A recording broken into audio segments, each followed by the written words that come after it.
we all know, returning veterans have major problems, mostly adjusting to civilian life, trying to find a job, or trying to go back to school.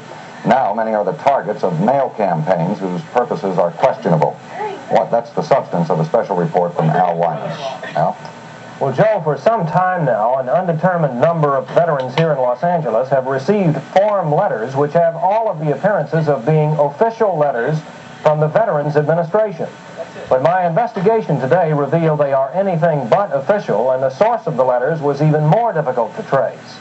It began when I met Larry Brooks of Long Beach, a veteran who was discharged from the service in June of 1969.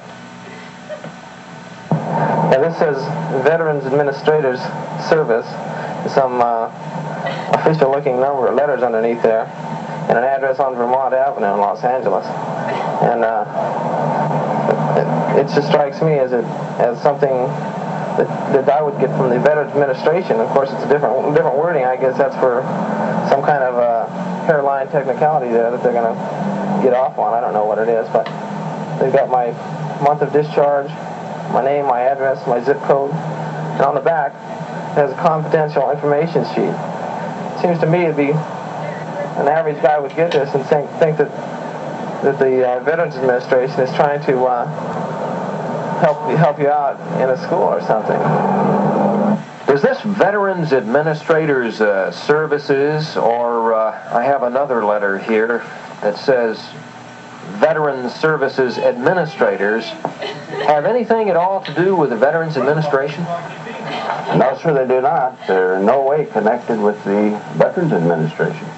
Would you agree that they look very much as if they do have something to do with the VA? Well, certainly the titles might lead one to assume that they had some connection with the Veterans Administration, but it's simply not true. What would you advise a veteran who receives that kind of a letter to do? Throw it in the waste paper basket. Or refer it to us, certainly not answer it. The return address on the letterhead and the postage-paid return envelope turns out to be the Phone Tones Answering Service at 9226 South Vermont. They just collect the reply letters and mail them on to a post office box number which they refuse to reveal. They did say that they did not know a William Brown who signed all of the letters. If someone would answer one of his letters, we'll forward that on. I see, but these have come back, what, can we see what these say here? Oh, these were sent because the address was wrong or something? Right, unknown. Yeah, addressee unknown. So if somebody sends back an answer in one of these envelopes here that has the address here, Veterans Administrative Services, you mail that to his post office box? Right. Okay.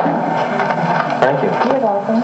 I traced the first-class postal permit to Pacific Finance Corporation, a subsidiary of Transamerica. Executive Vice President J.A. Conway disavowed any knowledge of the letters.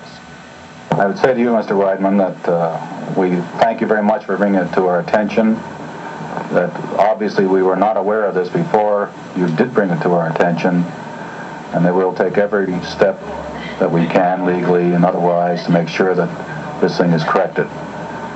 We don't want our number being used, particularly for, obviously, a fraudulent approach to veterans. So, the letters were not sent out by Pacific Finance. Early in my investigation today, I learned that the FBI and the Justice Department have an interest in finding the person or persons who sent out these letters. After tracing the postal permit number, I can now report that the postal inspectors, Transamerica, and Pacific Finance also have an interest in finding the responsible party. In the meantime, the Veterans Administration advises any vet receiving these letters not to answer them. Joe? Thank you very much, Al. Reputed South Brooklyn Mafia leader Joseph Colombo remains in critical condition in a New York City hospital with head wounds suffered when he was shot 3 times during an Italian-American rally yesterday in New York City. Police still have not revealed whether Colombo's assailant, Jerome Johnson, was killed by police bullets or those possibly fired by... Thank you, Mr. President. His death, so the doctors might learn how to better treat the next victim. Among the many dignitaries, Rayford Johnson, the former Olympic decathlon. And then there was Pepper Rogers, the UCLA football coach. Jim Hardy, who quarterback crossed the